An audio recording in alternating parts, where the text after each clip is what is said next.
I think it was. There was like, it was the 90s when everybody was trying to like be super thin, and salads were becoming a thing on menus, or trying to be, and it was a bad look that their French fries had. It was a shocking amount of cholesterol, I think. And it's fries. It's not meat.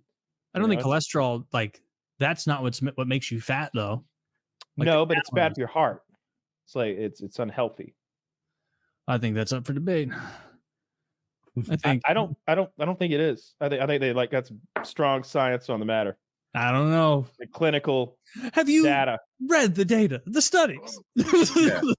Pull up that doctor with the monkey boy. Let's ask him about this. That's probably Dr. Petey Penguin or whatever the fuck his name was. That was the saddest part of that photo, right? That he had a friend. They were like, "Give him a friend. He looks sad." And they gave him a chimpanzee. He had that little monkey in his arms. They were like, "That's like." Do you know who you're talking to? This is like Taylor's dream. Yeah, it's like telling me, like, isn't it monkey sad? Boy. All they did is feed him trail mix. I'm like, yeah, what a fucking tragedy. Oh, was his best friend a chimpanzee? Taylor's like, fuck yeah. Yes. Okay, so he was Mowgli. Great. Shout out to Kimmy and Kirby, the chimps from my second birthday party. They are long dead, undoubtedly. No, actually not. Time. Well, they were. Michael Jackson's chimp is still alive. They're older. They were older than me at the time. So like those chimps are probably in their late 30s now. They live in 40s, infinitely, right? I think. Okay. All right. Well, then I hope Kimmy and Kirby, I hope you're doing all right. Actually, I hope Kirby's doing all right. I hope Kimmy was killed in some sort of accident soon after the party. Was Kimmy a bitch? Kimmy was a cunt. She pushed me off of my Kawasaki. I've told this story before. I had just gotten a brand new Kawasaki and I was wanting to ride it around, and she shoved me right off of it. It was a tiny little 4-wheeler thing like that, like a little child would sit on, and you press the button and it has a little battery and it goes. Ee!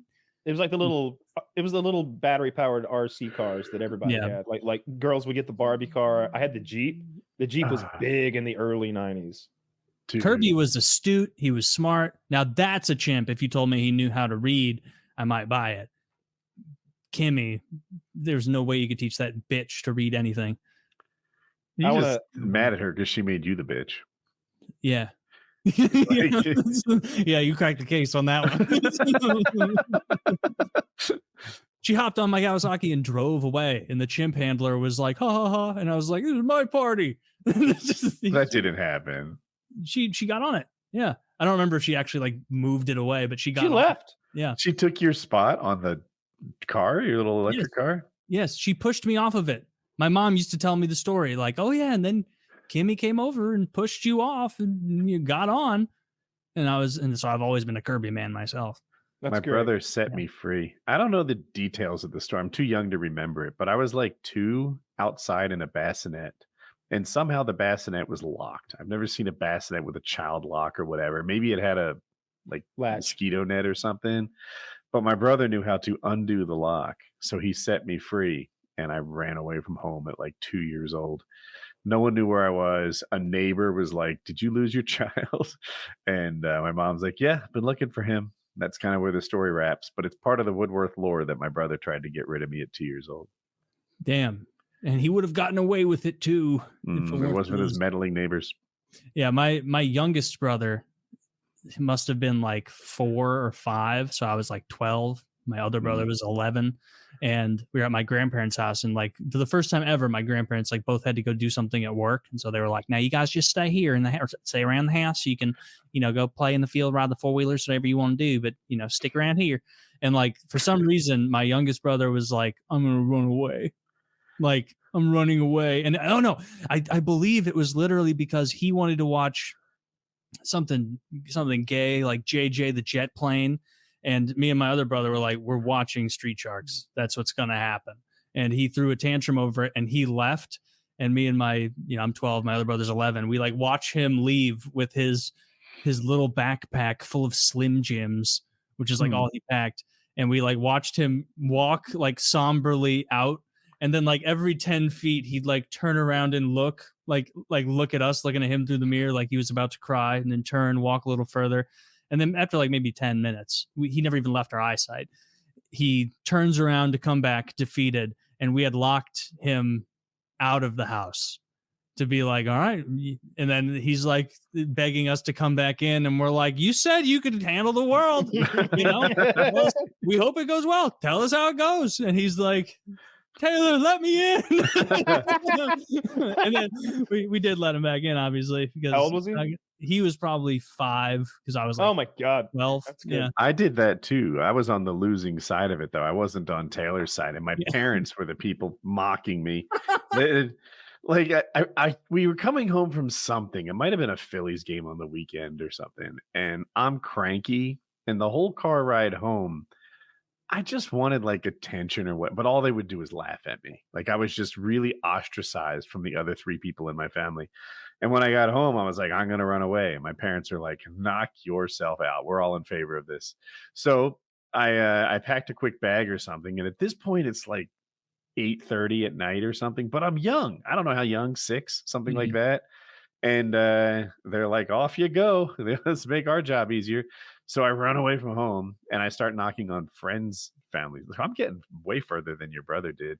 I'm walking around the neighborhood asking friends if they like want to come out and play. And their parents are like, no, they're going to bed. Like it's 8:30. Why are you even outside right now? And I ran away from home. And they're like, good luck with that. And I had to like crawl back home and just be like, I couldn't make it. No one else can play. It's real tough out there. You guys are right. It's rough out there. You have no idea. You wouldn't believe it. I've got no money. I'm 5 years old. Yeah. I didn't run away, like, but I'm sorry, Kyle. You ran away? I was going to say I didn't run away, but when I was like 12 or 13, I moved into the backyard for a little while. I put a tent out there. Ooh. And then slowly but surely I made my tent like my bedroom, basically. Like there a TV was in, I run an extension cord out there. I got multiple electronics. You're like Bobby in the Doghouse in King of the Hill. Yeah. I don't think I had air conditioning of any kind. I think I had a fan, and it was eventually it was like, this is no good. This is no good. How long did you last? I don't know. I was like in and out of there for like a whole solid week for sure. Like I was sleeping out there every night for a week. And I was like spending most of the daytime out there, but it would get hot, and then that would drive me back in. I have this same story, but it lasted way longer. Like for 2 summers, I stayed in a tent in the backyard. My tent was really big; like you could stand in it. It might have been like an 8 or a 10 person tent, and I had an electrical cord out there, so we had like a small television, and I had a big box fan. I don't know what else, a sleeping bag, maybe an air mattress. And I stayed out there so much, I didn't even have to ask anymore. And I had a friend who slept over in my tent so often, he didn't need to ask permission from his parents anymore. It was just like a given, like it was his other room that he could Holy shit. sleep in my backyard anytime. How have we not heard about this before? Yeah. How old are you? Well, we 25. So I must have been like 11 and 12 or 10 and 11. Like those that's 2 pretty years. young. That's pretty crazy young to be doing that. Yeah. It's a fun age to do that though, because it's kind of like, this is my little house. This is my space. I have my chair here. I have my air mattress, my little TV, like it's your own little castle. I loved it when it rained. Even today, like if I'm napping in my truck and I'm protected from the rainfall, or if I'm sleeping in a tent, I like it when I'm like outside yet protected from rain. That's just a neat vibe. Yeah, for sure. I think it may have been the year that maybe it was Halley's Comet came. It was one of those comets it does every like 70 or 90 years. So it was whenever that happened, probably late 90s, because I remember being out there and watching it. It was one of those that just like it's there every night, sort of just like barely moving. It was really bright. That was cool. Yeah. We were talking about like childhood stuff earlier. Did you guys ever have a time? I feel like this happened to everyone at least once, where you were like in a public place as a young child and you were like wandering about and you like grabbed what you thought was your mom's hand in a crowd, and then it just wasn't. It was just some other lady. You never did that? No, I don't hold my hands. That's pretty gay. Yeah, I was a pretty gay. You like skip while you swing along holding their hand? Yes. Yeah. I was a very gay 4-year-old. And I remember I was at like the fucking science center. Philip. I was at the science center and I was like, Kyle, you just gone through puberty. I had just finished puberty. My voice was cracking. Yeah. And I was walking around the science center. I don't know how I escaped my parents. I guess I escaped my parents a lot. And I like was just holding this woman's hand for like not a brief amount of time. and I like said mom, and this woman was like, I'm not your mom. And I look up and it's a black lady I don't know. Shit, not even close. Not even close. Well, it was just like a second nature. Like I just was like walking with this, and so like looking back, she was probably like some woman in her like early 30s who was just like, "What the fuck is this little kid holding my hand for?" And it was maybe the first time in my life that like my stomach dropped in fear of like black people. Like, yeah, it was like kidnapper. They start beating her to the ground because like my immediate turn loose of that white boy. My immediate thought wasn't like, oh, I've lost my mom. Where she must be around here somewhere. Like my thought was like, you've been left. You'll never see her again, ever. Like, because like in a group that large, it was like, oh my, like I could never find. Like maybe 30 seconds later, my mom found me, but stomach dropped. I was like, they've probably already gone home. They probably forgot about me. Yes, they probably grabbed a different tailor. Yeah, and started over. My mom's probably somewhere with a little black kid in his hand. Yep. A little changing places. Yeah, no idea.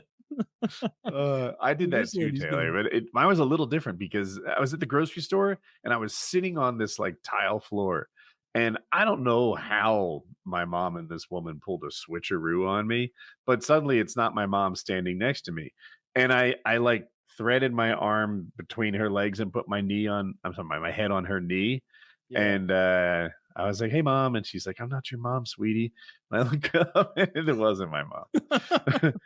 Then you were like, "All right, well, I'm your problem until we solve it. Now we have to solve this together, ma'am." Because I wasn't a touchy-feely child. I don't think I ever lost him either.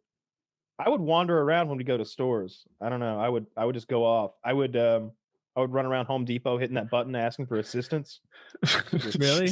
Yeah, that was easy. I just and I would go to the grocery store. I remember Publix had, and nope, I haven't seen this since I was a kid, but they had these coupon machines next to the product. So you'd go to the cereal aisle and there'd be this little machine attached to the shelf, and it would dispense coupons for cereal. You would pull one out and it would stick another one out, and you could like tear it off. And so I'd go around just getting them all over the store, like grabbing them.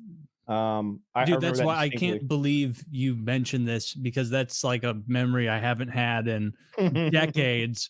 And I remember really feeling like I was helping on the grocery expedition. Yeah, I going up and down every aisle, and I'm being like, "Oh,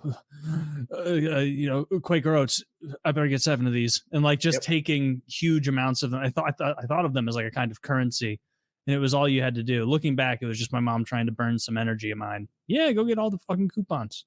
Yeah, I'd go get the coupons. I'd go get the cheese samples. They'd be giving away some cheese cubes in the deli, and if we were in Home Depot, I was hitting all those customer assistance buttons, and I would run as soon as I hit them. And I remember this black lady caught me, and she's like, and I ran for it. And she kind of, because she laughed about it, I appreciated that. She wasn't mad. She kind of knew it was a game too. She was down. She's working at Home Depot. She's probably high as fuck. My mom used to get me to behave better in the grocery store as a very young kid. Like the first stop when we went to the grocery store was the deli and fried chicken area, and she'd like get me a few chicken wings to eat throughout the trip. And so I'd just be like walking alongside her, like eating chicken wings, and that I guess placated me a little bit. Chicken wings. Yeah. You're just a little bit of like a barbarian child. It sounds like. I've said before, this many years ago on Conan. I was a leash kid. Oh my God. I forgot about that. Leash is so outrageous. I closed down a Macy's because I was so fucking good at hiding. I would hear my mom and my grandma. I'd hear my mom being like, "Taylor," I could hear the warbling of fear in her voice, "Taylor," and then I'd hear my grandma like, "Taylor, you around here? We got to get going. They're closed." And then I'd wait for like both of them and the assistant, gay guy who worked at Nordstrom or Macy's or whatever to come over there, and they'd come to look at the circular display of clothes. I had my hands on the top and I lift my feet. When they peek under there, I lift my feet. What the fuck? So I hid so much one time that like they had to keep Macy's open longer for me until eventually I came out. And and then after that, my mom like put me on a leash briefly, and she put me on a wrist leash. I escaped that immediately. She was trying to look at clothes in White House Black Market. I was gone. I was gone. I was at KB Toys. And then after that, she upgraded to like a full harness one. And like similar to a dog, I realized I couldn't escape that one, and I didn't want to spend time in the leash, and so I stopped running away. That's outrageous. Yeah. I don't know. I think it's a normal part of growing up. Every teenager goes through that phase, Kyle. I remember I was probably like 3, like 3 or 4. Very. I remember getting in the clothes racks. Like that was fun. You know, those circular clothes racks, like hiding in there. Yeah, that was fun. It's a good time. But I definitely never hid until people screamed for me and put out a search party or anything like that. Well, it was a difficult situation for me because there did come a time where I realized no one was going to be chill about it when I came out. And so then I was hiding a little harder until. Where were your? Because you get in trouble when you were found. Yeah, they weren't happy to find you. They were. Yeah, I was probably at this point. I was probably like 3, and so my younger brother wouldn't have even been like. He probably wasn't even there, and my youngest brother wasn't born yet. So yeah. It was just just having a fun. I was just exploring the world, learning. They call that the scientific method.